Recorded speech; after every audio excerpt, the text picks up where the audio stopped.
arguments or conquer with their sword. Unfortunately, I feel more and more every day that it is not against Americans of the South alone I am fighting. It is more against the Pope of Rome, his perfidious Jesuits and their blind and bloodthirsty slaves, than against the real American Protestants.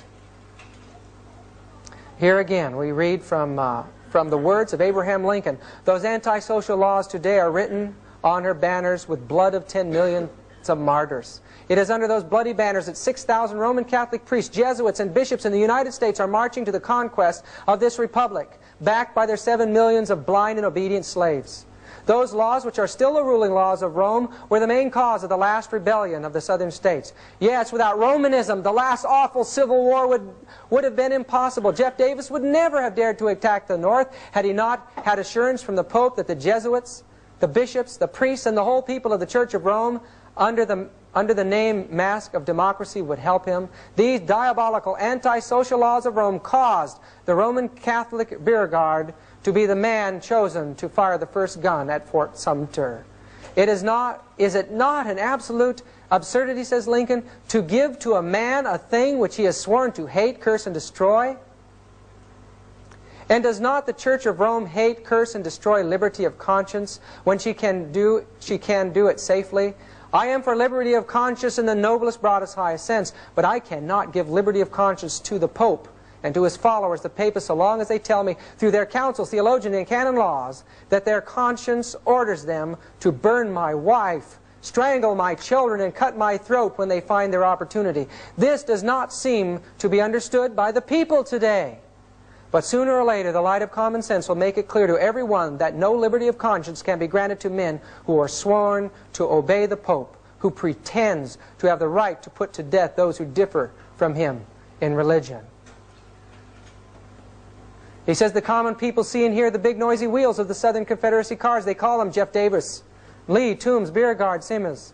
And they honestly think that they are the motive power, the first cause of our troubles. But this is a mistake, says Lincoln. The true motive power is secreted behind the thick walls of the Vatican, the colleges, schools of the Jesuits, the convents, nuns, and the confessional boxes of Rome. There is a fact which is too much ignored by the American people, and with which I am acquainted only since I became a president. It is that the leading families of the South have received their educated in great part, if not in whole, from the Jesuits and the nuns. Now, after the assassination of Lincoln, this brother Chiniquy is talking in the book. After I mixed my tears with those of the grand country of my adoption, I fell on my knees and asked my God to grant me to show to the world what I knew to be the truth, that horrible crime was the work of popery. And after 20 years of constant and most difficult researches, I came fearlessly today before the American people to say and prove that the President Abraham Lincoln was assassinated by the priests and Jesuits of Rome. In the book of the testimonies given in the prosecution of the assassin of Lincoln, published by Ben Pittman, and in the 2 volumes of the trial of John Surratt in 1867, we have the legal and irrefutable proof that the plot of the assassins of Lincoln was matured, if not started, in the house of Mary Surratt. But who were living in the house at that time? The legal answer is the most devout Catholics in the city. The sworn testimonies show more than that. They show that it was the common rendezvous of the priests of Washington. These people were Roman Catholics. It was a Jesuit conspiracy that destroyed Abraham Lincoln. The church planned the destruction of the world and the regaining of its power through world wars. And this is brought out in this book, The Secret History of the Jesuits.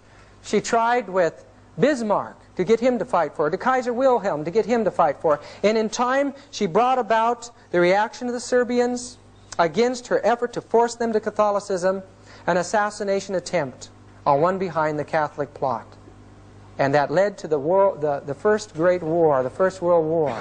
In time, this man, Pius XI, brought to power Mussolini in a desire to regain some political power. In time, in 1929, the Lateran Treaty was signed, and the church was given money and some land. But more than that, prestige again among the nations, and Mussolini was raised to power in Italy. In this book, The Destruction of Freemasonry Through a Revelation of Her Secrets, by General Erich Ludendorff, he brings irrefutable evidence, the evidence of court records before us in that book, that in Germany, In the secret societies, the Andrean Mason lodges there, they were planning on using the German people as a takeoff point for a war. What was the purpose behind that war? We discover it clearly. This is the Nuncio Pacelli from the Vatican to Bavaria.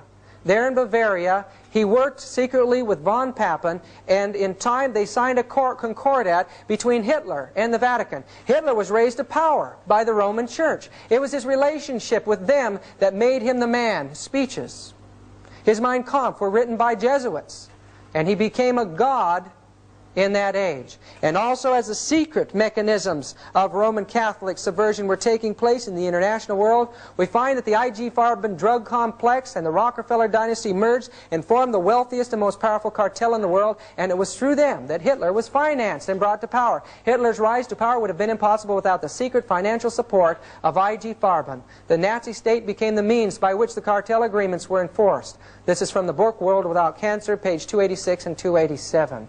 Hitler himself stated, "I learned much from the order of the Jesuits. Until now there has never been anything more grandiose on the earth than the hierarchical organization of the Catholic Church. I transferred much of this organization into my own party." Isn't that an amazing thing to say? This man Himmler was the head of the SS. But friends, his uncle Himmler was a Jesuit from oath and induction from the Bavaria of University, from the Bavarian court. The SS troops were a Jesuit-controlled society, and they became the police of the Nazi state.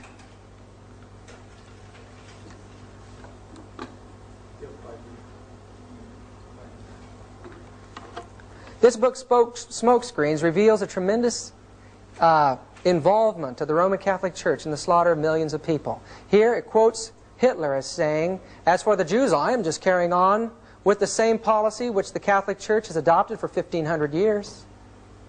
Franz von Papen is quoted as saying again in that book Smokescreens, page 20 by Jack Chick, "The Third Reich is the first world power which not only acknowledges but also puts into practice the high principles of the papacy." What are the high principles of the papacy? What is the plan that the Jewish Church has for its enemies? You can see it in the faces of the people in the concentration camps. That nuncio that worked secretly with von Papen became the Pope after Pius XI. Now Pope Pius XII, supporting Hitler, but in time he saw Hitler's power waning. He was just using Hitler, and in time he turned his attention to the Western world. But what was happening in another country in Europe?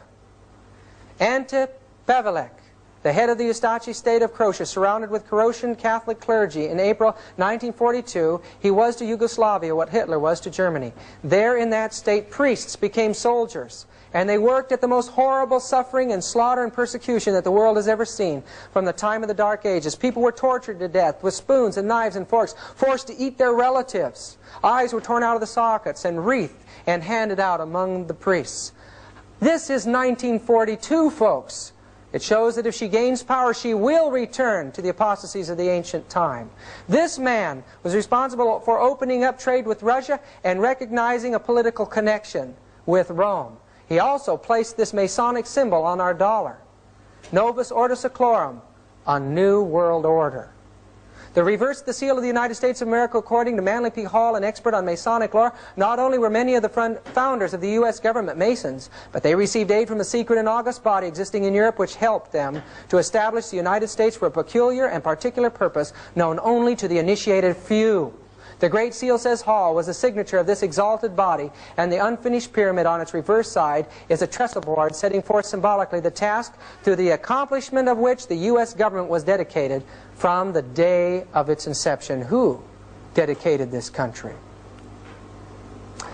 Many books have been published now that make it clear what took place during the years after the Second World War. First, the Church joined itself to the United States through Cardinal Spellman.